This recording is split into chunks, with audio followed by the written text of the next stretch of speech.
વખાણ કરવા છતાં વડોદરામાં મહિલા કોર્પોરેટર હેમિશાબેન ઠક્કરની જીભ લપસી પડી હતી. તેમણે કહ્યું હતું કે દંડક એટલે શું? મારી સ્કૂલમાં મસ્તીખોર વિદ્યાર્થીને મોનિટર બનાવતા હતા. વડોદરામાં આયોજિત શાળા પ્રવેશોત્સવ કાર્યક્રમ સમયે દંડક બાલકૃષ્ણ શુક્લના વખાણ કરવા છતાં કોર્પોરેટરની જીભ લપસી પડી હતી. ભાજપના કોર્પોરેટર હેમિશાબેન ઠક્કરે જણાવ્યું હતું કે તમને થતું હશે કે દંડક એટલે શું? આપણી સ્કૂલમાં મોનિટર હોય છે.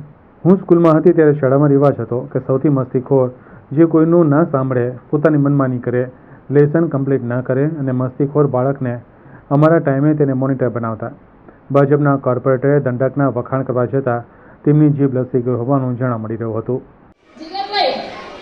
જ્યારે હું સ્કૂલમાં હતી ત્યારે એક રિવાજ હતો કે શાળામાં સૌથી મસ્તીખોર જે કોઈનું ના સાંભળે અને પોતાની મનમાની કરે, રેગ્યુલર આવે નહીં અને જ્યારે પણ લેસન જોવા જઈએ ટીચર ત્યારે એનું લેસન કમ્પ્લીટ ના હોય અને મસ્તીખોર બાળકને અમારા ટાઈમ પર અમે મોનિટર બનાવતા હતા.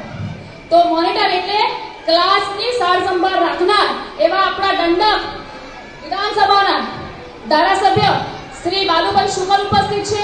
એમના માટે